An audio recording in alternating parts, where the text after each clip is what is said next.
Good morning, this is Richard. I'm back out here at the Cucumber. I'm gonna show you a couple more little hints and tips and stuff. Here's my buddy Rudy, God bless him. He's old, he can't get down in there in the dirt. This ain't gonna surprise me. I found this a little bit ago when I first walked up here. And I think he's the one that broke the ear off of it. But what he does is he just shovels. And he tries to shovel down in there 18 inches. And then he throws his pile right back on top of where he's just looked, and it makes it so hard to see, so he misses stuff all the time. But like I said, it's his place, and he's trying as hard as he can, and that's just great. So anyway, right here, it's sticking out just like that. And like I said, I'm pretty sure he busted that ear off, but would have been a really nice smith. All right, now over the past couple days, we've already established that this, actually over the past 6 months, this is a one-time, one tribe site. And most of the time you'll find that up on these hills that you usually won't find a woodland site or a Mississippian, not out here in these woods anyway. Maybe down there on a hump in the bottoms you will. And then Gary, he thinks that if you dig, since we dug 2.5 feet deep, if we dug 8 feet deep, you'd find Daltons. But that's because he's old school, and look at here, somebody's throwing away a little piece of a drill. I'll be darned. But he's old school, and he read it in a book one time, and that's just the way he thinks. He thinks if there was a site here from these archaic people, there was a site from the other people, but not necessarily so whatsoever.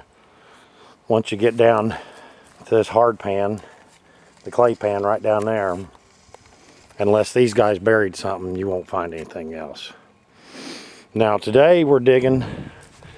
Of course, like I said, we're not professionals, but after you get through watching this, you can go over and see what they show you today. But right out there where that little cedar tree is, I'll just walk out here. That's the middle of the last house, the house we call the Sedalia house right there. And right there where that great big tree is, that's the edge of the second house. And all in between here is where I would say, my guess, I don't have a clue, but I'd guess that's where their working area was. That's where I found most all the nice arrowheads and stuff, and all the broken ones and the tools and stuff. And then you get to the houses, you find a few inside, but the broken stuff you don't really find much of, because it's probably obviously they didn't have work on the stuff inside the house. They'd be outside. So anyway, so like I said, we're not professionals, so we got the good stuff first, and now we're going to go around all the outside edge of this encampment and clean up. And we really don't rampage through it. Gary, he's as meticulous as anybody could ever be. So right here is my first place. And actually I do have a tripod. I was just bull crapping the other day when I said I didn't. We, like I said, we established all the artifacts are going to be right here at this level here, about 14 inches, anywhere from 12 to 16. And anything else that you find above there, more than likely one of these trees over thousands of years, these trees, they fall over and their roots pull up the points, and that's how you get the points that are 18 inches deep, that are the same archaic points up at 6 inches high. Or an animal, a groundhog or whatever will dig them up.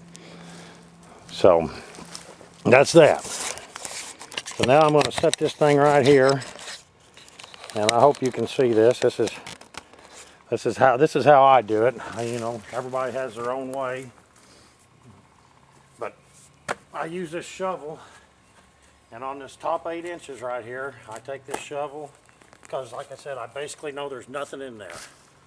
So you take this top 8 inches, take it off there, and you throw it to the side. I've looked through hundreds and hundreds of them, and I found maybe 3 points in the top that were worth finding. Some chips, that kind of stuff. You do that. Now, I hear people all the time saying you need to use plastic. Well, I'm here to tell you, folks, if you get a piece of plastic that can penetrate our dirt and go through these roots, well, then you found a piece of plastic that'll damage the arrowhead if it hits it. Gary likes to use a screwdriver. He likes to come in here and screwdriver out like this and poke in like that. Right there, see, you see a little bit of something there. Myself, I don't like that. I like to use a pitchfork, and I really like to cut one of these off so I only have 3 forks, and cuts my chances in half by 25%. But rather than take that screwdriver and poke that in there 100 times and take that many chances at hitting one, you get your old pitchfork here and you put her in here about 1.5 feet back from the bank, nice and gently, and if you touch one on top you'll feel it and you can stop. And then you just take and you pull the bank back like this, and there, look at here, you got all this pristine stuff that you didn't hit anything because you didn't screwdriver through there 100 times. And if you go through there with that screwdriver and if you touch the edge of it, you're going to break it. Same as with a piece of plastic that's tough enough to get through this ground. And you always want to keep, unlike up there at Rudy's hole, you want to keep this nice and clean right down here at the bottom. That way you don't miss anything. And as you go back, you already go through your dirt once and you go through it twice by looking back at it just like that. And then you know you ain't got nothing. You get right all the way down here to the hard pan, this clay. That's where it turns from the dark and gets to the red. And that's the way we do it. You come back up here and you put your pork in there nice and easy.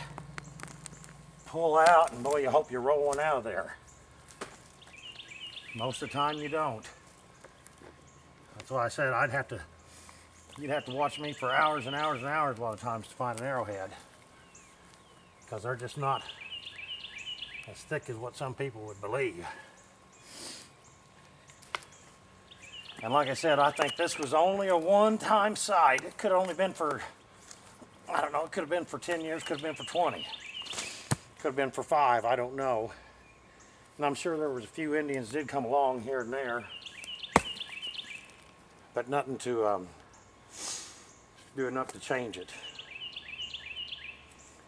And then so forth. Well, see, I like to get all the way across here like this. And then after I get across there, I'll come back one more time and I'll go down that next 7 or 8 inches, and that'll be where the cream of the crop is. And we're right on the outside. There's a few rocks and stuff, but not a whole lot of anything right now. And look here, here's just a flake. Thought I found something on camera, but I doubt I will. It don't usually, like I said, it don't usually happen that way. Get that done. Like I said, you take and throw your dirt back there, just one shovel at a time, and make sure you look at it just in case, because especially if the dirt's just a little moist, it can it can sure disguise a point in a hurry.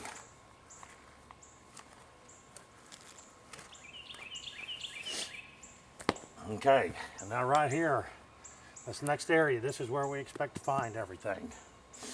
Been like that everywhere. It ain't gonna change. Now,